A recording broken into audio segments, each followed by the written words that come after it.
Throwback to the old intro music. I love it. What's going on, everybody? Welcome to the Awesemo.com On the Contrary show, the final one of the year, and it's going to be a doozy. 15 games to touch on because this marvelous Washington-Philadelphia game got flexed to Sunday night. I'm Dave Loughran. With me, as always, Alex Baker on Twitter at Awesemo DFS. It's been a long road, Alex, but you know what? We got the entire season in, some bumps, some hiccups along the way, but here we are rounding out week 17 with a 15-game slate. Yeah, man, it's been a good season. It's a little sad that we've come to the end of the regular season, but week 17 is always a really fun one because it's a lot about kind of reading the news in addition to kind of figuring out the best plays. So excited to break it all down. And joining us, it's a tough one. Give the man some credit just for jumping on the screen for a week like this. For the second time this season, Rich Hribar at Lord Reeves on Twitter. The man knows his football, fantastic analyst. You can check out all of his work at sharpfootballanalysis.com. What's up, Rich? What's going on, guys? Happy New Year. I'm glad that you guys brought me in to close this down in this special week 17, which, can get kind of weird sometimes. And we either have, it's a bummer we won't get Dwayne Washington repeating his, performance from a couple of years ago in week 17 as he won't be able to play. But the Rex Burkhead plays or Niall Davis, some of our DFS gems from week 17 in the past. Who will we have this season? Well, we're going to try and figure that out over the next hour. And of course, we're happy to have all of you guys with us. Happy New Year to all of you. Hopefully you stayed safe and maybe got a little bit drunk a couple days ago. This is my first show since the year turned to 2021. It's just such a pain in the ass putting the new date down. I can't get it right until at least February. But hey, if you haven't done so yet, hit that thumbs up. And more importantly, subscribe to the channel. We're making a push to 50K, and the only way we can do that is with your help. As a matter of fact, the only way or the only reason we're almost at 47,000 subs is because of you guys. If you like what we do here, you want to help support us, but more importantly, you want us to show up more in the browse feature, the recommended feed. You want to know when we go live, all of that good stuff. Or you think maybe we helped you along the way since you started watching our shows and haven't subscribed yet, hit that subscribe button. Help us get the 50K. Alex, we're going Super Bowl now. We're going to get the 50K by the Super Bowl. We were trying by the end of the year. We came up a bit short, but when we started, we were at like 40,000. Now we're almost at 47. So we're making this happen, man. I think by the Super Bowl, we're going to be there. We're just going to do monster giveaways to show our appreciation. Oh, yeah, that'd be exciting. I mean, the Super Bowl is a great time to celebrate it in the first place, but if we had 50K that weekend, that would be pretty sick. Certainly would. All right, Rich, let's dive into this. I thought long and hard about how to format this show because week 17 is unlike anything else. It's the only 15-game slate of the season, but on top of that, it gets even more polluted with questionable, doubtful, out, no playoff implications, crazy playoff implications. There's so many different things that we have to navigate around. So let's dive into it with this. On a 15-game slate, how are you approaching something like this? Do you do anything differently, or do you just kind of keep the same process, but at the same time, maybe rule certain games out entirely that have no meaning, maybe Patriots, Jets, or whatnot? How are you looking at this with so much to sift through? Yeah, I don't really change a lot. I'm still looking for, the air quotes, the best plays, and I want to play those guys. But yeah, definitely just try to take in some of the information that is surrounding some of the teams, are what the motivation factor, does this team have something to play for? Do they not? These games where it's both teams. There aren't a lot of games, though, on this. We did get lucky where it's just both teams don't have a lot at stake or have nothing. At least one side typically in every game is got something going on. So we do have that for us. And but a lot of these teams that have something to play for, there are some good, onslaught options. I mean, obviously the Titans, we have an opportunity to either go all in on the big dog or fade him one more time and play the Titans passing game. We've got one more week to just pick on the Jaguars defense with as many guys as possible. Alex being a Bears fan saw last week, the Bears are putting up 40 on the Jaguars. So I mean, we've got the Colts in a situation where all their guys are a little more affordable, and you have some pieces. A game like the Vikings and Lions, there's not both sides didn't have anything to play for. We see Matthew Stafford looks like he's going to play already. We know red ass Mike Zimmer is not going to have his guys, just punt the last week of the season. That's just not in his, mentality. And so, we're just trying to just take in as much as we can. And it keeps getting crazy because, everyone seems like they partied over Christmas and met with their family. And we're getting a lot of COVID news towards the end of this week. So we're just trying to adjust and do what we can. Did you call him red ass Mike Zimmer? Yeah. Who was redder, him or Tom Coughlin? Zimmer doesn't need the wind, man. He doesn't need the wind burn. Yes. He has like a 25-year-old like model girlfriend though. So Zoom's doing it right, man. If you ever out there, Google Mike Zimmer's girlfriend. I just might. I think he's living life. He is on the Adam Levitan team sex for sure. I love it. He probably got in on Bitcoin at like $10. Alex, we're going to go game by game with a couple of, not all of them. That would be preposterous. Actually, tomorrow, you and I with Ben Rasa will be doing that. And I can assure you, it's not something I'm looking forward to. But we're going to go game by game with some of the important ones where, as Rich pointed out, you have a couple games where nobody has any playoff implications, but they also don't have any reason to lose the game either. Other teams have reasons to lose. Other teams have reasons to sit players. So we're going to hit on games specifically, and then we'll get into the weeds with some individual spots, maybe the Saints backfield and a couple others that have some pretty big implications on the slate in general. But, coming from you as the number one ranked DFS player out there, what are you doing to approach such a monstrous slate like this? And are you ruling teams out? Are you fading games or fading teams entirely? Or are you just letting the process do that for you? Yeah, I think that is going to be an interesting question. Like for the most part, almost every team has something to play for. The one team I've kind of pegged as being an exception to that is the Bills. But they haven't ruled anyone out either. So there's a potential Josh Allen starts and then Matt Barkley comes in like pretty early in the game, preseason style. I just don't know if anyone in that game on Buffalo's side will get enough workload to play aside from perhaps TJ Yeldon as the third string running back. But that's kind of the approach I'm taking, where maybe Xing off some guys that may be in spots where we're not really sure what's going to happen. How hard is it for you to project? Like, how hard is it for you to do your player projections on a slate like this? Yeah, that's a good question. It's tougher because we have to kind of make some educated guesses. So for these Bills guys, I saw a report that they're not expected to play more than one quarter. So, I kind of like changed the playing time metrics that I use. So it wasn't too tough, but then TJ Yeldon's like popping as a good play as a result of that. And I have no confidence in TJ Yeldon being a good DFS play. So that's like the challenge is like, what does this mean for the other guys on the team? For sure. Yeah. It almost has a preseason feel to some extent where you're relying more on, reports and coach speak than you are on actual stats and sample sizes throughout the season. But all right, enough of the pleasantries. Rich, let's dive into it with a game that I think for one reason or another, all of us are a little bit excited about. Tennessee at Houston, 56-point total. It's a fun game because Tennessee has playoff implications here. But on the other side, Houston traded away every first-round pick to 2050, and now Miami's got their pick regardless after that Tunsil trade. So they don't really have any reason not to try to win this game either. And I don't know, is Crennel looking to take over a head coaching job like Raheem? What's his name? How did I just Raheem blank Morris. on his name? Raheem Moore. What is his name? Morris? Raheem Morris. Thank you. I had in my notes, I wrote Raheem Mostert, and that's not right. But let's kick it off. Let's kick it off with the Tennessee side of the ball. It doesn't look like Henry's going to get to the 2K mark. Valiant effort, huge season, not a pass catching back, but I'm having so much trouble getting away from him here because it feels like a spot against Houston, who's allowed the second most rushing yards per game on the year, that he could absolutely go nuclear. What are you doing with Tennessee, Rich?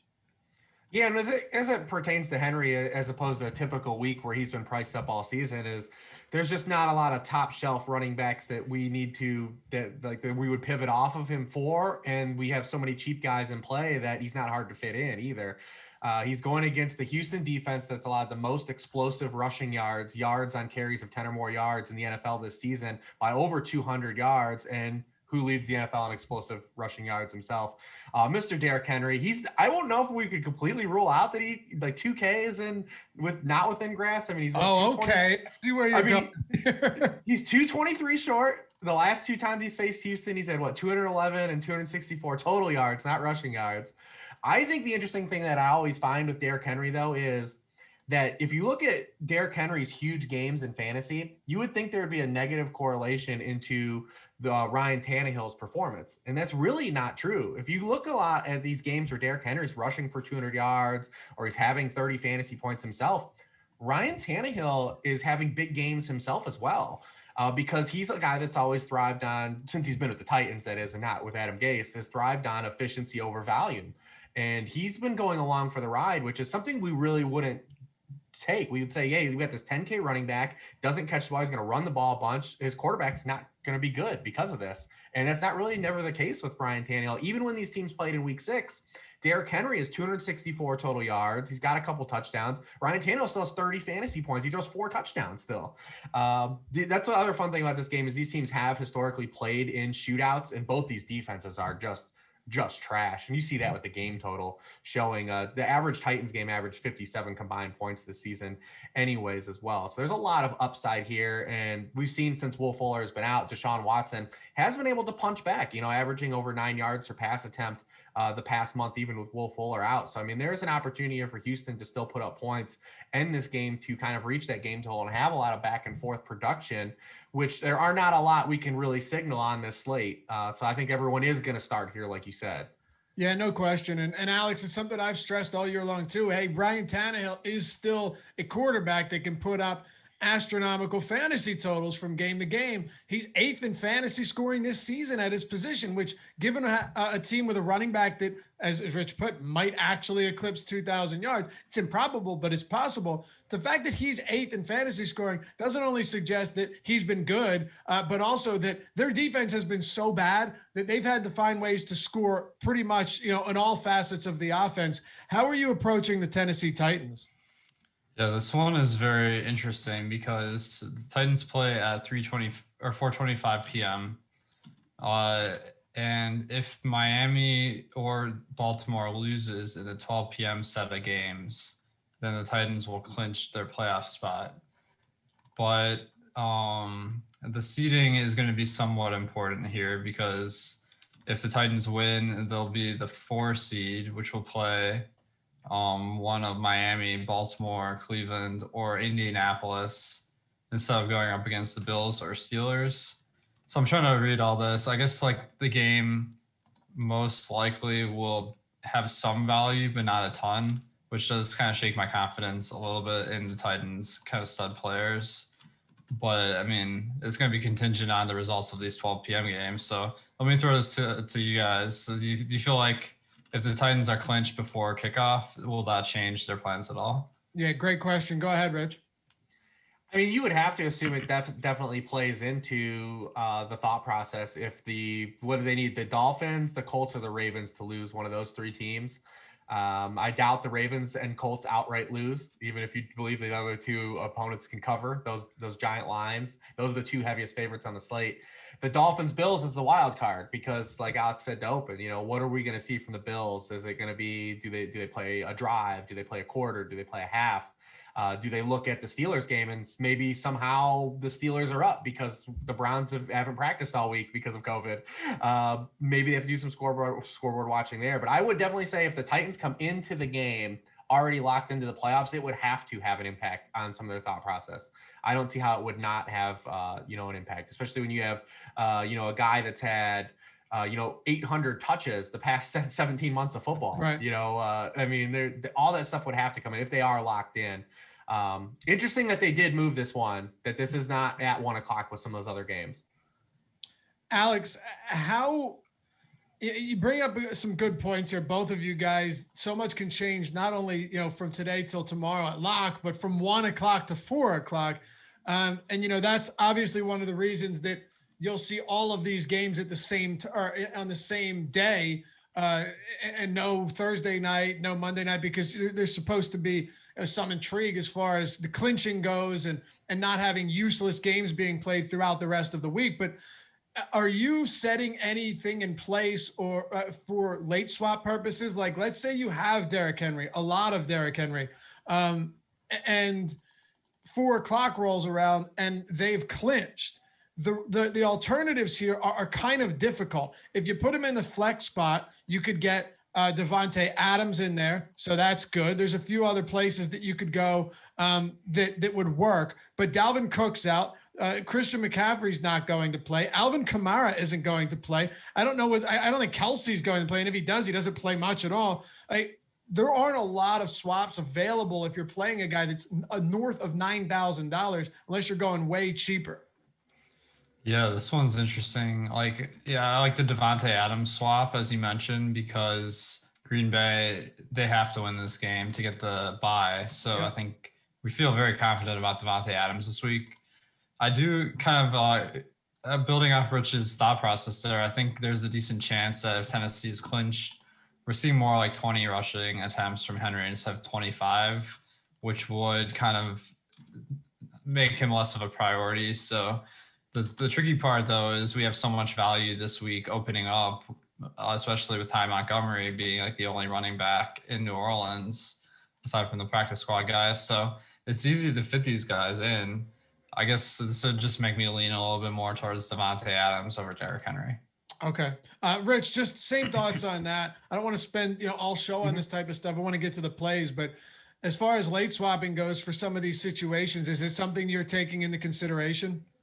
Yeah, I think you have to, especially on this slate as it moves. And, there's a couple spots that we still don't know, like the Malcolm Brown situation. It sounds like McVay's going to give Cam Akers as much time as possible to potentially be available. So we likely on Sunday won't even know until, 3 o'clock Eastern, whether or not Cam Akers is even playing or not in that game, which would only leave, Malcolm Brown as the lone, guy in the backfield with John Walford and this, the Walford of Wall Street in that offense. But, so that's going to be something people are going to have to earmark and kind of see what's going on. But especially with a guy that's 9K and 10K on both sites, it's going to probably be a situation where you're doing multiple swaps. It's not going to be probably a direct swap out, whether that be like taking on more Jonathan Taylor at 4 o'clock than you initially would have, swap and doing like a double swap. Then maybe you can get up to Devontae Adams and go down to Jonathan Taylor, whether it be like you had a guy like Mike Williams in your lineup, in the late slate, or some other wide receivers,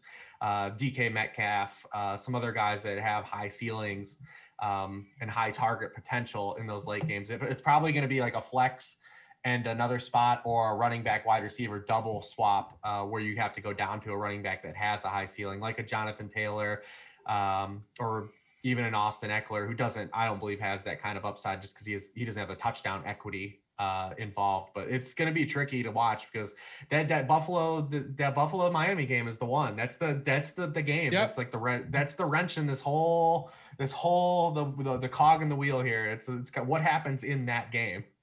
And it's going to end up happening. Baltimore's going to end up losing to Cincy or something, and Miami ends up blowing Buffalo. Weird stuff like that always happens in Week 17. But let me stick with you for a minute, Rich. The Houston side, again, they don't have anything to play for, but they don't have a reason to lose either, which is kind of important. David Johnson's been on a tear lately, whether it's through the air or on the ground. Will Fuller. I was right the first time. Brandon Cooks coming off a big game. He's been without Fuller for a while. You have Kike Kuti and a few other options in this offense. If we like Tennessee, and I think all of us do, despite some reservations about what could happen at the 4 o'clock hour, what are our thoughts on Houston? Yeah, I mean, we talked about Deshaun Watson a little bit, just how well he's played, and they've already confirmed that he is going to play. He did get shaken up at the end of last week's game.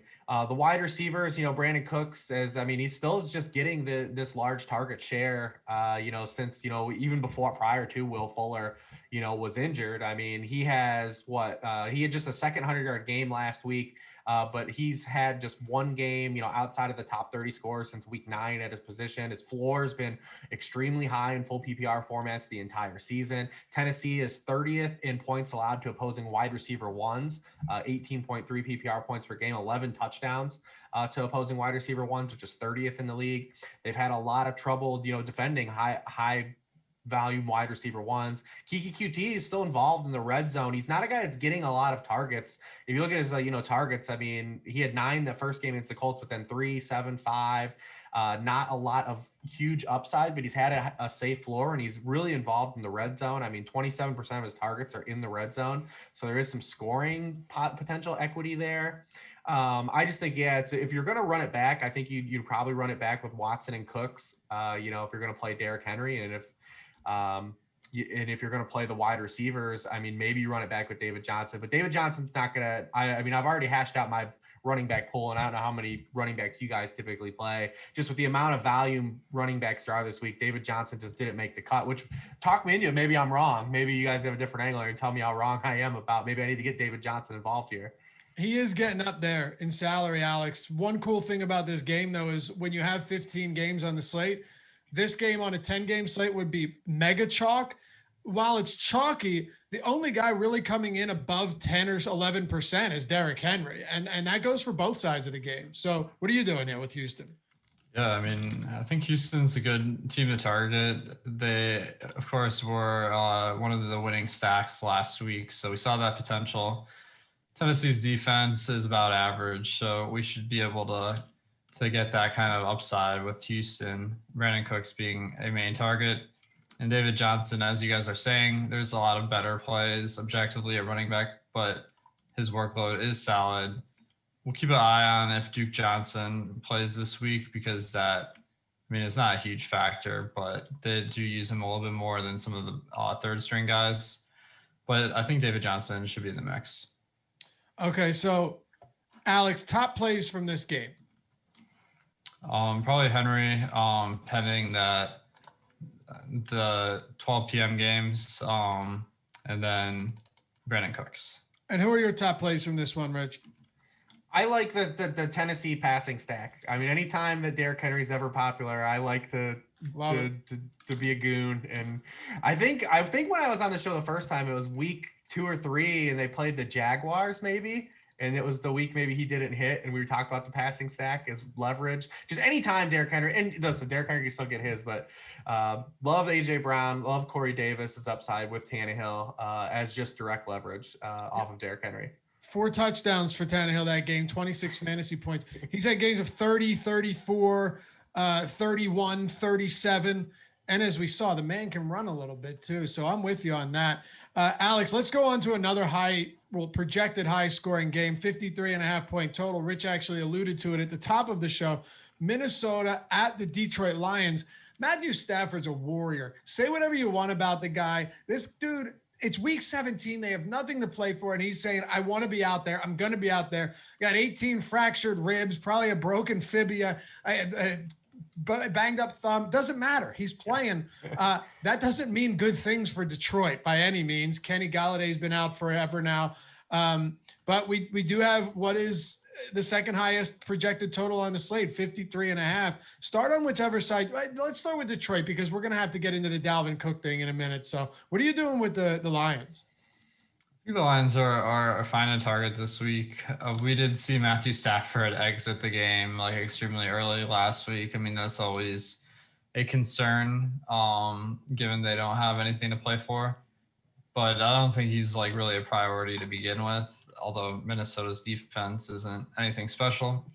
The guy I'd be honing in on is 2 guys, TJ Hawkinson, who is getting the workload at tight end, and the price has gone down this week, so I think he's a pretty good play. And then DeAndre Swift, who coming off that injury, should be seeing his workload kind of go up to where it was earlier in the season. Last week, he got 77% of the rushing attempts for Detroit. So I think he's a pretty solid guy to look at this week. How about you, Rich? Yeah, the Detroit side is pretty interesting. Stafford hasn't made it through a full game the last 3 weeks. Even the Titans game a couple weeks ago, he came out at the very end when they kind of were out of it. Yeah, much props to Stafford, for still going. But I think we're down to pretty much the three guys on the Detroit side are pretty easy. It's Hawkinson, Marvin Jones, if you want to ride the Marvin coaster, and then, DeAndre Swift. You look at it looked pretty ominous for DeAndre Swift that a lot of people thought he was going to get shut down.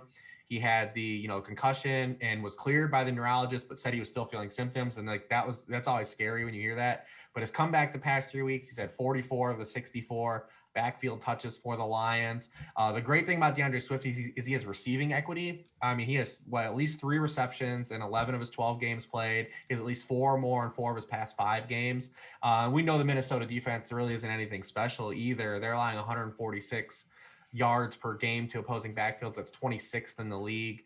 So, I mean, DeAndre Swift is one of those mid-price guys that maybe a lot of people just overlook this week because either people are going to play at the top or just play a bunch of these cheapies that we've had open it up. But he's one of those mid-tier guys that may go overlooked that can play throughout any type of game script as we've seen against Tennessee a couple weeks ago as well. All right, now it's time to start having some fun, Alex. The Minnesota side of the ball. And by the way, there's nothing fun about Dalvin Cook's situation. My heart hurts for him. Mm-hmm. I've been through something similar in the past couple of years. It truly sucks. But we're here to talk about fantasy football and the implications. And Alexander Mattison does not have an injury designation heading into this game. The question is, for someone that's been dealing with that concussion, does he come back at full capacity, or do we see a combination of him, Abdullah, and Mike Boone? And should we be really locking into this passing game with ownership right now that, last I looked, doesn't seem to be extraordinarily high? Irv Smith is up there. I guess Justin Jefferson's kind of high owned as well. So I'm a little bit wrong there. What are your thoughts on Minnesota? Well, I think Madison's a good play, but we saw earlier in the season that game that Dalvin Cook was out, that he doesn't have that same workload as Dalvin Cook does. In that game, fall behind very early in that game, though. I can't remember. Yeah, they were down 20-0 at the half, I believe. Okay. Yeah, so they were down. He had 10 rushing attempts. The rest of the running backs only had 3, so that ratio was pretty good for Madison. But as far as routes, Amir Abdullah really saw his number of routes increase a lot with Dalvin Cook out. While Madison's were solid, he was out there on a good amount of pass plays. But Mike Boone also had playing time in that game. So I think a very good play, particularly on FanDuel, where his price didn't go up, but not quite Dalvin Cook level. Okay. If it wasn't week 17, Rich, I'd be loving Madison. And I still like him because, well, I still think he's good enough as a backup. But if you remember, in that week against Atlanta, I think it was, that Dalvin Cook was out, DraftKings priced Madison at like 7,600 or something egregious, and he was still one of the chalkiest running backs on the slate. He was $7,200. Yeah, and they bumped him up again this week, or at least we're ahead of it. I couldn't remember if he stayed there, but 6,100 on DraftKings versus 5 flat on FanDuel is a pretty big discrepancy. They're boosting all of the running backs ever since that Mike Davis debacle. So I think it's like every backup's around 58 to 6K now. Yeah, so I mean, it does make him a little less appealing, but maybe also opens up more of a leverage spot on DraftKings versus FanDuel, because I think his ownership should be higher at 5K, and I think that just is really obvious to get there. And I think a lot of people will be turned off based on that performance midseason against Atlanta, where they trail early. I still don't think he's going to work passing downs. I still think Amir Abdullah will be the passing down back. They've kind of done that with Dalvin Cook out. They did it, kind of last week too. He filled in when at the end of the game. Remember, they kind of sat Dalvin Cook towards the end of that game when it got out of hand. And so I think we'll see Abdullah still play passing downs. Mike Boone will be worked in. The thing about Madison is that since week 9, I mean, he had an appendectomy and a concussion. He hasn't played more than 12 snaps in any game since week 9. Like, I think it's hard to really just jump and say, after all he's gone through, like, they're just going to give him 20 touches. Like, it doesn't really just add up. So, I mean, that's more narrative based, but I mean, what's the incentive to really run him into the ground after he's been through all this stuff, the concussion especially, which he didn't play last week due to it. So that makes it a little sketchy and a little harder to play. Like I said, at 5K though, like, it's hard to not have him in your pool at 5K, maybe at 61. But I mean, how do you just not look at this passing game and be excited? How have you not watched the Lions the past month and just been like, yeah, we're just going to keep playing dudes against them? They've given up. I mean, they've quit. I mean, Tom Brady last week didn't even play. He played the first half and was the QB1 in fantasy scoring all the way until Josh Allen played on Monday night in a half of football. The past 5 weeks, they've allowed 10.2 yards per pass attempt. They've allowed 4 different quarterbacks, with the only exception being Mitchell Trubisky, to be top 5 fantasy scores that week. They just don't rush the passer on any level. They don't cause any turnovers, and they're just not stopping anybody. And then you've got this narrative too with Justin Jefferson. He's 46 yards shy of the record Randy Moss set, their team record for receiving yards in a season by a rookie receiver. He's 110 shy of Anquan Bolden's record for a rookie wide receiver. So, I mean, that's attainable since the 1970 merger.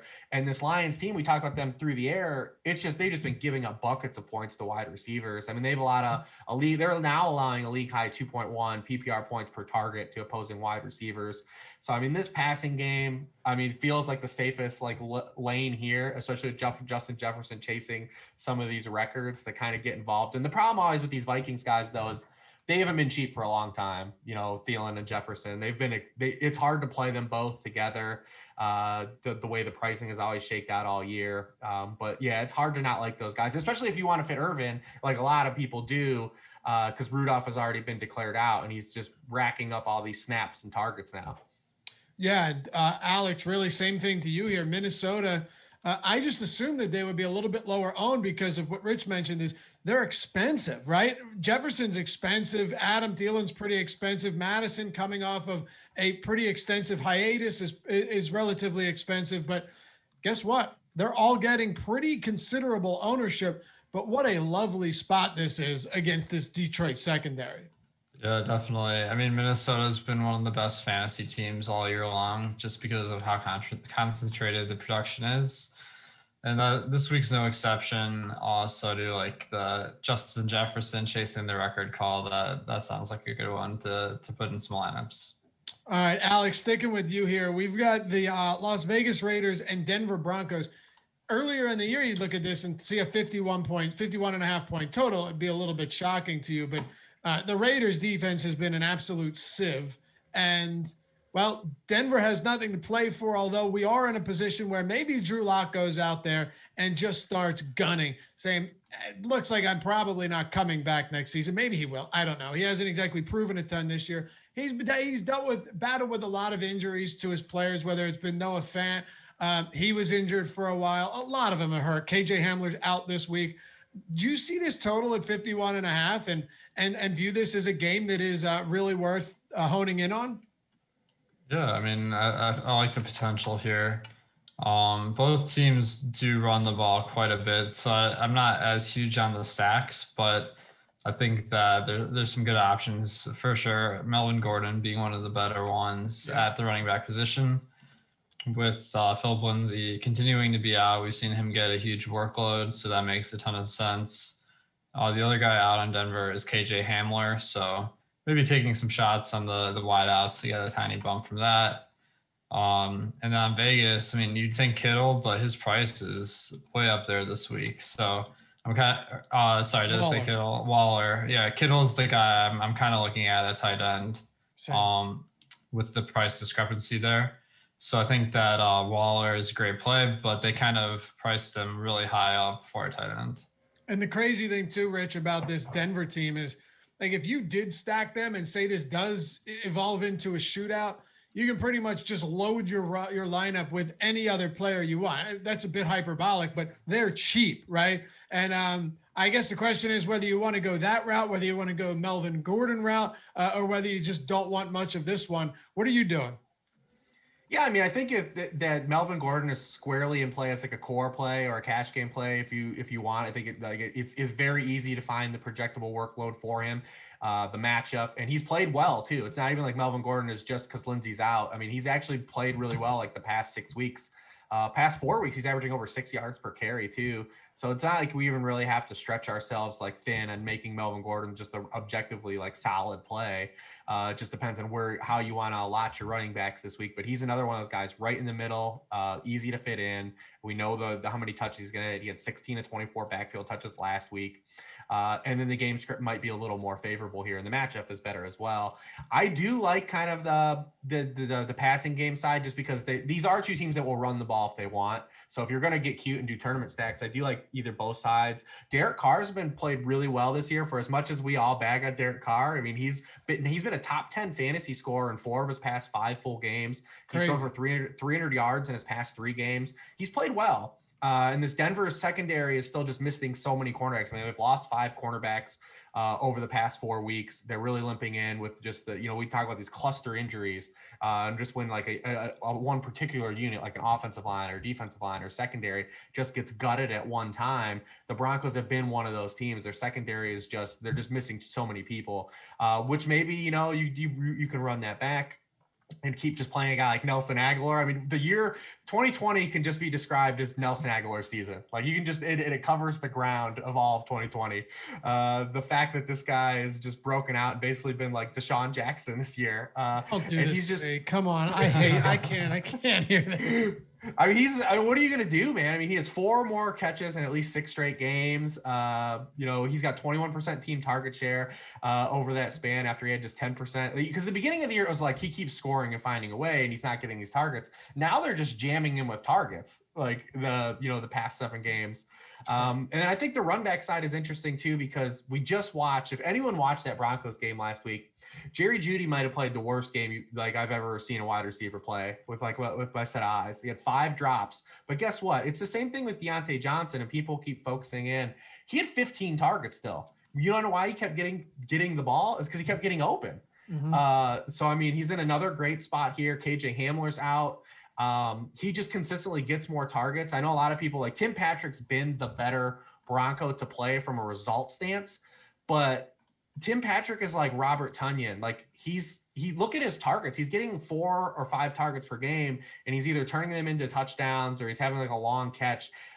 Tim Patrick only has more than 4 catches twice all season. He just keeps finding a way there. He's like that guy, but he never really projects out like strongly because he doesn't get a lot of targets really ever. Just keeps making him happen. So, I mean, coming off, no one's going to want to play Jeudy after the game he had last week. But it's a really good spot for him to kind of sustain his target level and hopefully secure a couple of those passes this week. Yeah, really, for me, Alex, and I agree with both of you guys, the run game is pretty appealing here. But if you're stacking the passing game, it's just it's got to be one of the cheapest stacks out there that actually has a decent ceiling.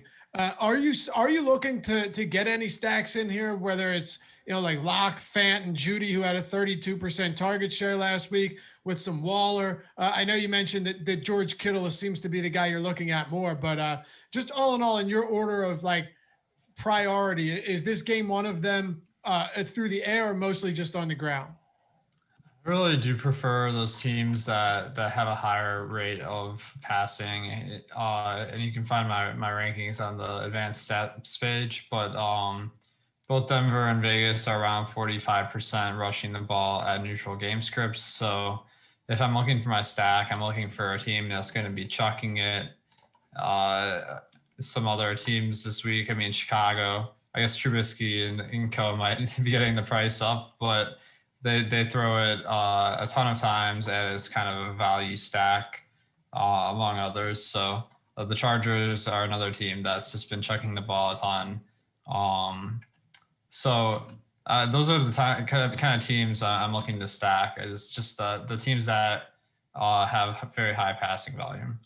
If you guys haven't checked it out yet, we have 2 incredible start of the new year promotions going on at Awesemo, and I think you will love them. The first one, very simple. Use that promo code 2021 and get 21 days, 3 weeks for $20. Not of NFL, not of NBA, not of PGA, or I don't even think PGA is happening right now, but of all of our sports. Awesemo Plus Platinum. You're getting everything included for $20 for 3 weeks. It's a fantastic deal. And really, these are probably the last 2 promos that we're going to have for a little while now, because we did a lot of them leading up through the holidays and everything like that. So get in on it if you haven't tried any of the other ones yet. You're getting Alex Baker right here, Awesemo's number one ranked player for a reason. These are his tools. He has built them. He uses them himself. We don't just throw his name on them.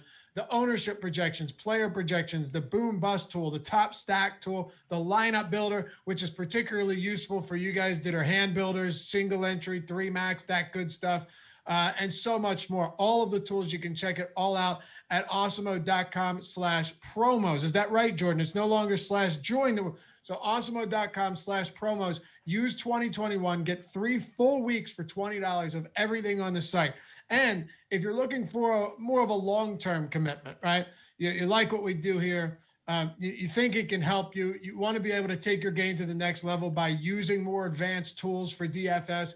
The promo code HAPPY, HAPPY, gets you 20% off a full year of Awesemo Plus Platinum. So commitment is for a year, 20% off the top. It's a massive discount, and it's the last, I think it's the last, first and only one we're going to be doing all year for annual passes. So 2021 gets you 21 days, 3 weeks for $20, everything on the site.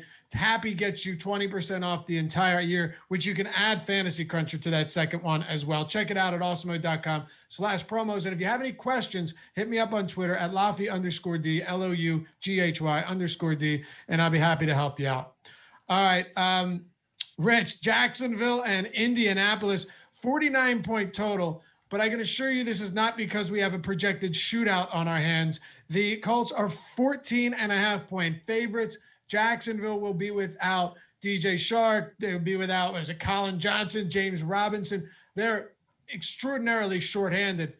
On the other side, is this a spot for you? Because I could see it going this way, that they just run the ball down Jacksonville's throats and Jonathan Taylor has a monster game to close out the year? Or do you have some interest in guys like T.Y. Hilton or Michael Pittman or some of these tertiary options for the Colts? I mean, definitely, you have to be interested in Jonathan Taylor. Anytime we get a home 14-point favorite, just a spot we always look at a running back anyways.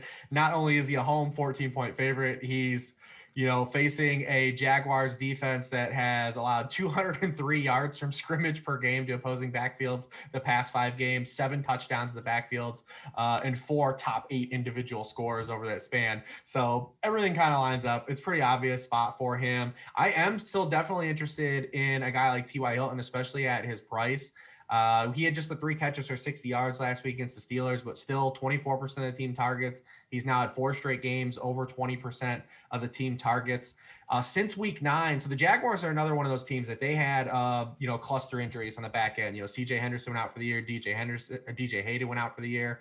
They did get Sidney Jones back, but he had an Achilles injury. He's just never been the same since. And they've just been getting flambéed by lead wide receivers. Since week 9 on, the average wide receiver 1 line against the Jaguars is 7.5 catches for 99.6 yards. The fewest amount of PPR points a wide receiver 1 has had over that span is just 14.5 by Kenny Galladay. And over the past 5 weeks, 4 of the 5 wide receiver ones they faced have gone over 20 fantasy points against them, with just Marquise Brown being the exception, who still had 6 for 95 in that game. So I still think while they're in neutral game script, the passing game is still definitely in play. Unfortunately, a guy like Rivers, who's been really solid this year, just doesn't offer kind of the rushing equity we want, to have a high ceiling. Rivers kind of gets to you, like, he can get to that 20 points, maybe get you the bonus on DK, but he's never a guy that's really going to knock on the door of a 30-point game. And with the Jaguars probably potentially not being able to clap back here, probably not going to get that from him as well. But definitely, I believe T.Y. Hilton is definitely in play here at his price range. Alex, I don't know if it's going to be Dare Ogunbowale, if it's going to be Laviska Shenault. People are right now in the super chat are talking about that. I guess there's a variety of ways you can attack Jacksonville, but I'm a little bit concerned getting to them at all. The Colts side to me seems a little bit more appealing, and Jonathan Taylor being one of those options to lead the pack here. Are you in on both sides of this game?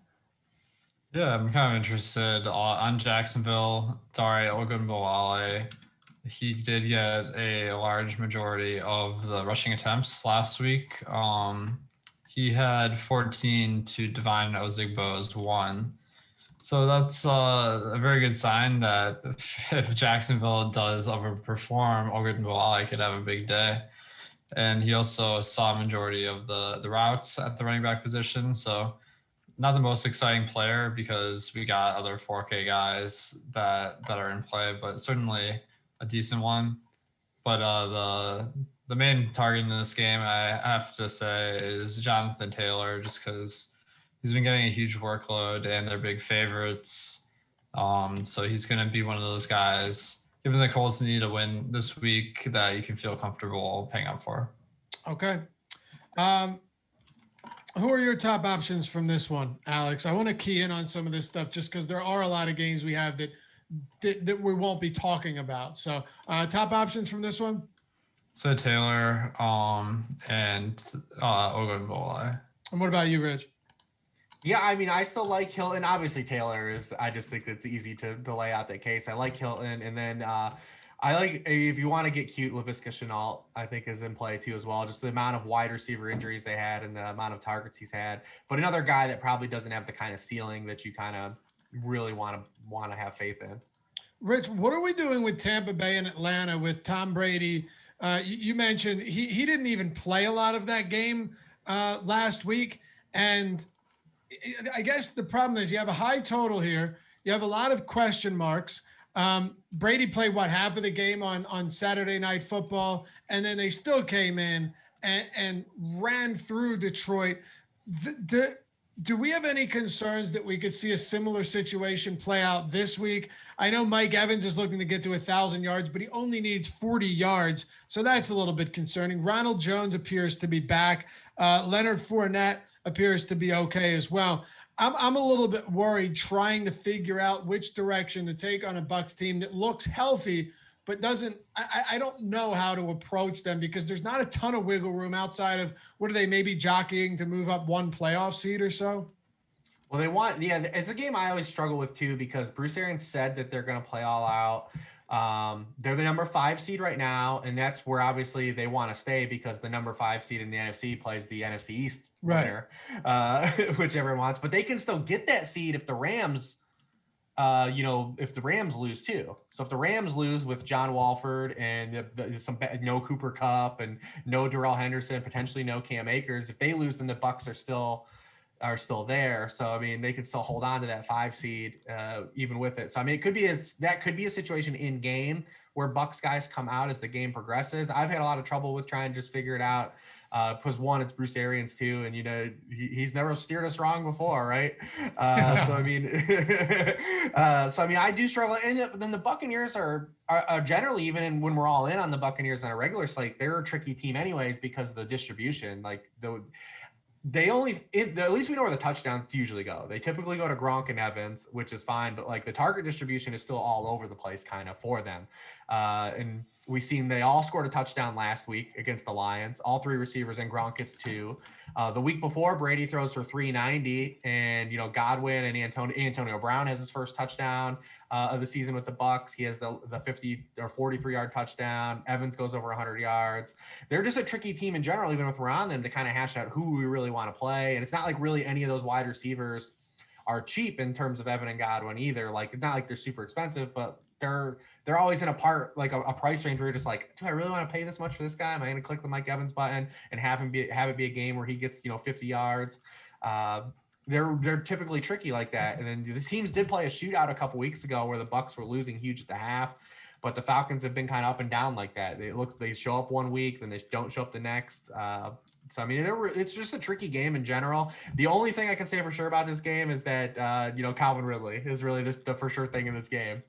Has a chance to backdoor the receiving title in terms of yardage with, probably Diggs not playing a full game, Kelsey. And it's basically between him and Hopkins if that happens. So Ridley has just been getting jammed with targets without Julio Jones, 11.2 per game without Julio. He's just been ripping 100-yard games every week. So, I mean, he's like the one guy in this game that I can say confidently, like, I know what I'm going to get out of Calvin Ridley. I'm absolutely in line with you on that. And Alex, 2 weeks ago in that game against this same Atlanta team, 8 Tampa Bay players caught the football. Yeah, I mean, right?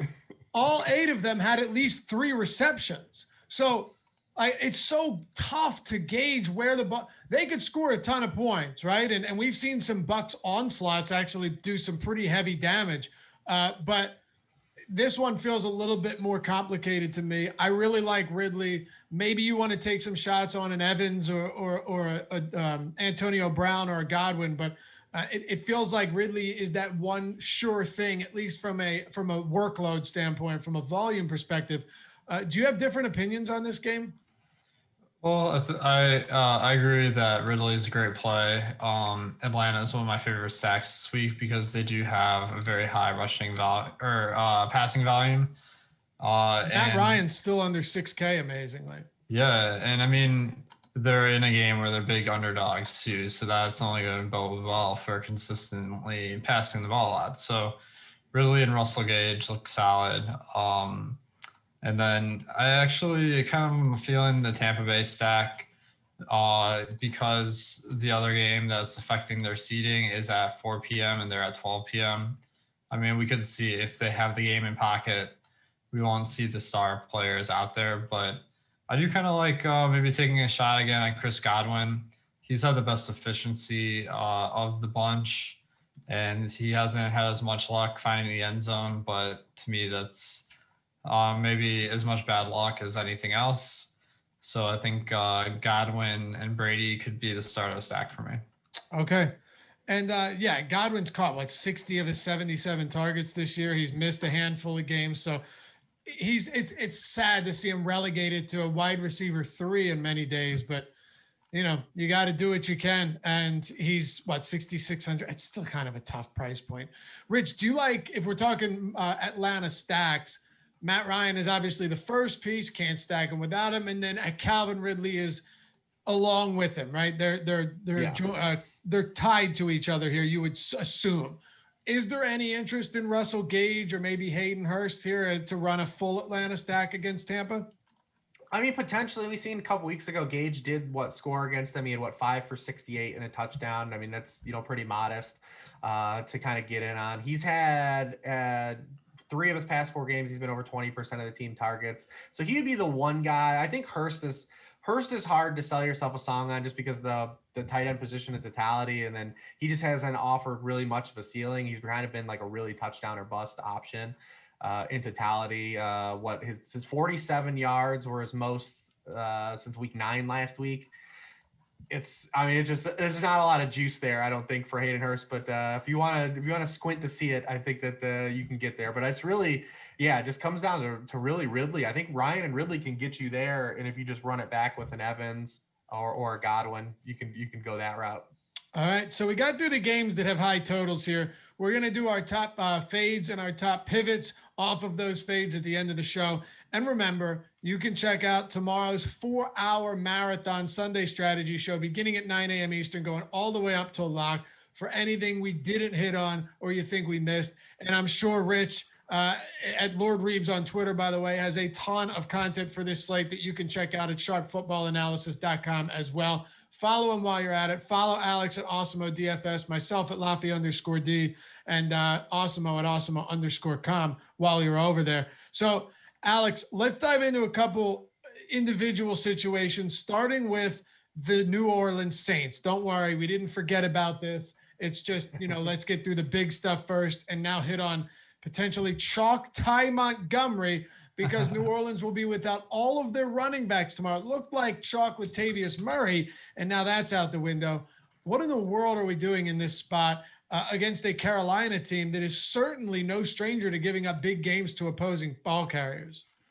Yeah, I think the simple answer is just play Ty Montgomery. We have Latavius Murray, Kamara, and Dwayne Washington all out for COVID and close contacts. So the only other running back in town is their practice squad player, Tony Jones Jr. And I mean, this is a game that New Orleans is motivated to win. If they win and, excuse me, I'm kind of forgetting the scenarios a little bit, but if they win and the other team at 4 p.m. gets a loss, which is the Packers. Yeah, then they get the bye. They really need the bye because Alvin Kamara, if they're scheduled to play on Saturday next week in the wild card round, will not be eligible to play from what I understand. The first day he could play would be Sunday. So if they end up getting this bye, I mean the bye is a huge thing to begin with, but they especially need it. So I feel pretty good about Ty Montgomery's chance to really dominate the backfield, just because they're not really worried about his health, since some of these other guys will be back in the future, and he's usually inactive. So there's really only green lights for me on Ty Montgomery. Rich, you said, I think it was before the show, that this isn't the first time Ty Montgomery has been a chalk running back. I don't believe you could find the exact ownership. I don't even remember when this was. Maybe you could enlighten me. I can't, I'm drawing a blank on Ty Montgomery on that 1 week, but week 17 and he's your guy. Should we be worried that Taysom Hill is going to split the workload with him and Ty Montgomery is a sucker's pick? Or should we be looking at Ty Montgomery as a legitimate top value option for week 17? I think Taysom Hill comes into play on FanDuel for sure.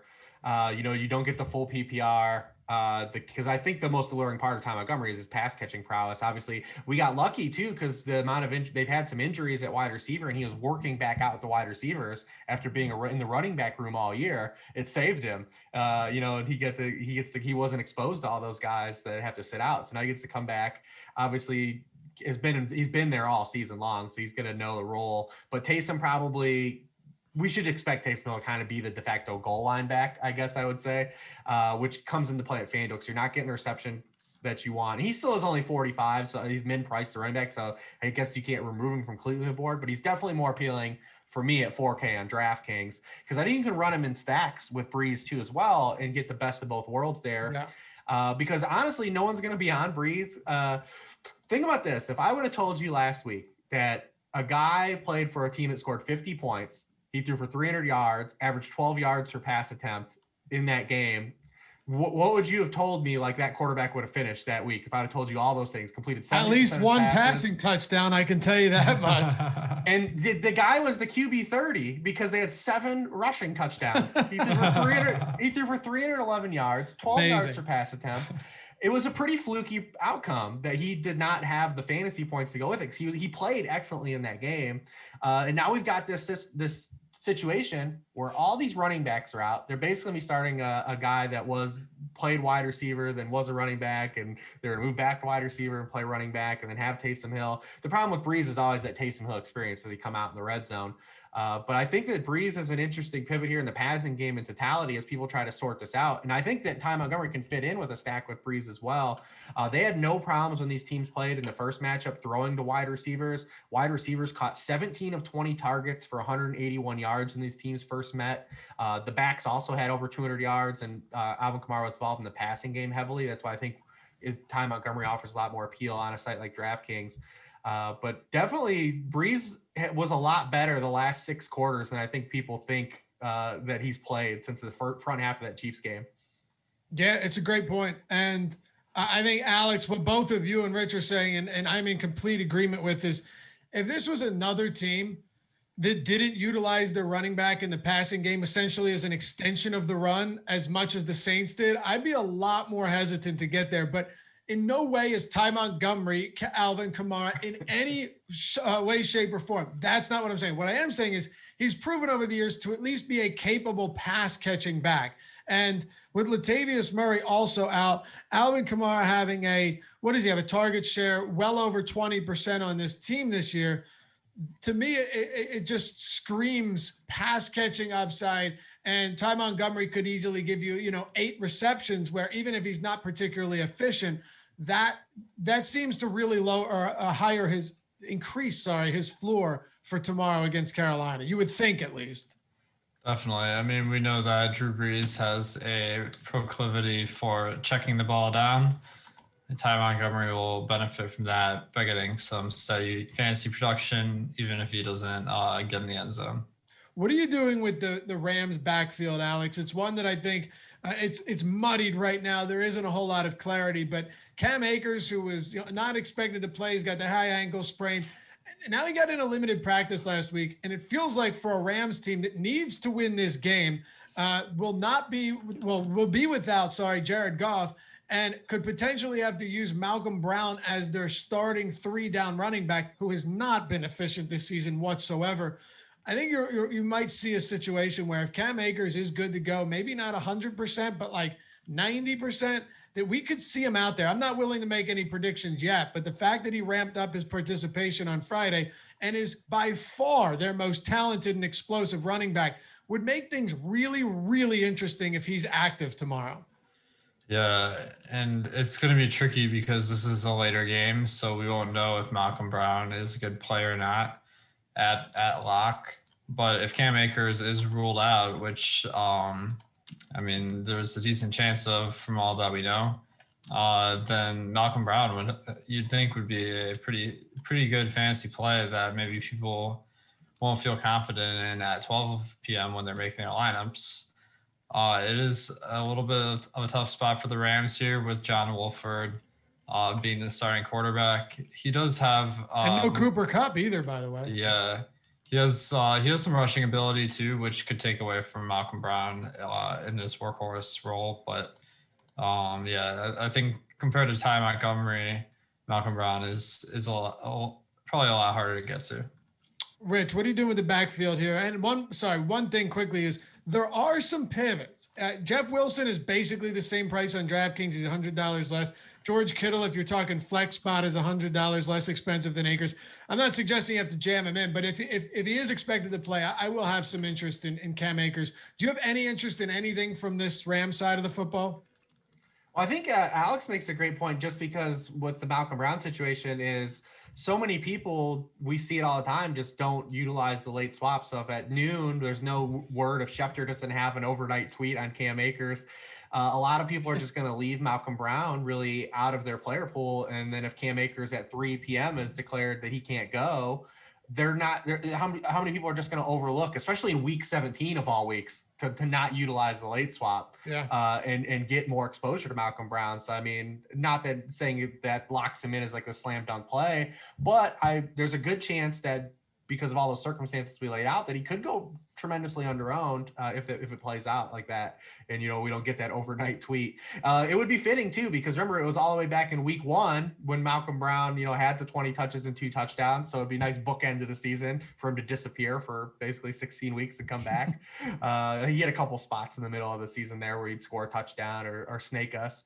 But he was the workhorse back kind of in week 1. And if he wasn't in week 17, John Wolford does move around a little bit though. I think we'll see a lot more bootlegs, a lot more play action stuff than we have seen with Goff over the front half of this season. With Wolford, he's a guy that can really move around, and maybe that takes away some of the dump off action. We've seen mobile quarterbacks before kind of not really utilize, the running backs in the passing game like it typically would. But yeah, I'm more interested in the angle of will people overlook Malcolm Brown at noon as opposed to 3:30 should Cam Akers be out? Fair points. Alex, what about the other side with Arizona? Kyler Murray and DeAndre Hopkins do not have an injury designation coming into this game. They're playing for something as well. It's a 425 game to be exact. Is this a spot where DeAndre Hopkins is too banged up for you? Does the matchup suck and you don't like this Rams secondary? Do you like him and maybe it's just too deep of a position? What are you doing with Murray and DeAndre Hopkins against the Rams? Really important game for these teams.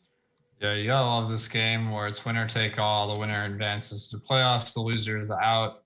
So I think Kyler Murray has been one of the, probably among the best fantasy quarterbacks of the season. In a week where we have tons of value, it should be pretty easy to get to him. And then he has a great person in Hopkins to pair up, although Hopkins is quite expensive this week. So I think that's a pretty solid strategy. Hopkins is a great fantasy player as well. The price is quite high, so I might lean more towards Devontae Adams or Calvin Ridley when I'm picking lineups, but certainly a great play. Yeah, how about you, Rich, for the Arizona side? Yeah, it's interesting because, the Rams, for all the players that we have, talked about the shakeup on their offense, the defense is still excellent and they're not missing anybody. Brandon Staley's done a really phenomenal job as defensive coordinator. They're really altering their game plans week to week, almost in a Belichickian type fashion. They're the number 1 defense against the deep ball, and the gap from them to the next defense against the deep ball is really so night and day. They're so far ahead of the pack here. The first time these teams played, Kyler only 4.4 yards per pass attempt. They really had a great game plan against him. And that was when Kyler was in the middle of his, like, is he going to run phase? And he had this, whatever they call the lower leg injury, whatever vague input we got out of the coaching staff this week. But if he's not going to be running around, obviously that's a big part of his game plan, as we've seen, you know, over the past month when he wasn't running. But this Rams defense is real. They are one of the defenses that I do kind of look at every week and say, like, they've got it together on a weekly basis. And obviously they have a guy they can throw at DeAndre Hopkins and Jalen Ramsey to kind of at least be a thorn in his side. Hopkins still had a touchdown last time they played, to go with his 52 yards, 8 catches still. But it's probably a game too where you don't expect the ceiling potential to happen for a guy like DeAndre Hopkins. It's more of like what he had last game: get the catches, get the yards, have a respectable game. But for him to drop like a 150 or like a huge haymaker is probably going to be, you know, in the lower range of outcomes. All right, fellas, one more thing before we get to our fades and pivots. I'll say it again if you missed it earlier. Tomorrow, 4 hours, the Sunday strategy show. We've got you covered from all angles. There's no way all of these stones won't be unturned when we've got that much time to talk about it. So be sure to jump in and join us as we take you up to lock. But for now, we're trying to hit on all of the important stuff. And one more thing, Alex, that I think is worth mentioning would be the Cleveland Browns here. They have a 73% chance to make the playoffs. You know, that's it. They're just trying to get in. They need a couple things to happen, but what they need to do is win. And they're going up against a Steelers squad that I never know if Mike Tomlin's being sincere. It's so hard to. He's like, we're going to go out there and play. We're only going to sit 1 or 2 guys, Roethlisberger and maybe Deontay Johnson. But I have no faith in that. What I do know is that they are huge dogs against the Browns. With this being such a huge game for Cleveland as 9.5-point favorites and a 26-point total, do you think some of these Browns players are being overlooked, or are you still getting away from them? And does it concern you that they've closed their facility like 18 times in the past 5 days?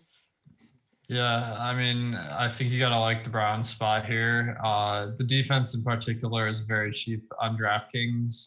Going up against Mason Rudolph, that's going to be one of the best plays at defense.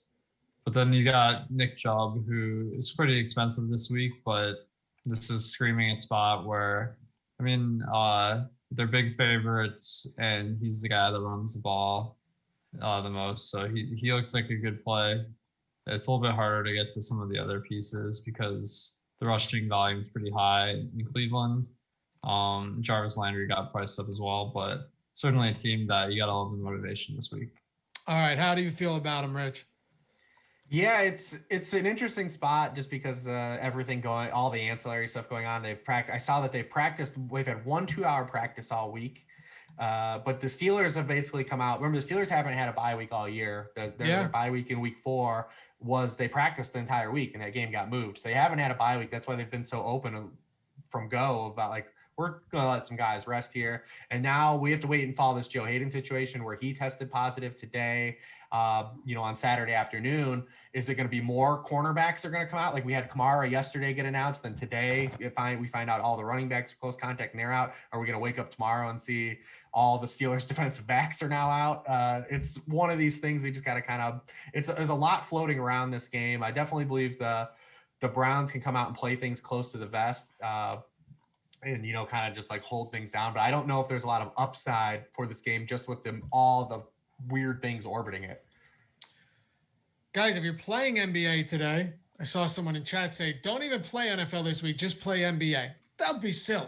Maybe there's first of all, it's the last week. Playoffs are going to be amazing. I can't wait for a 6-game NFL slate next week. But listen, find the edge, find the spots that you think can be exploited.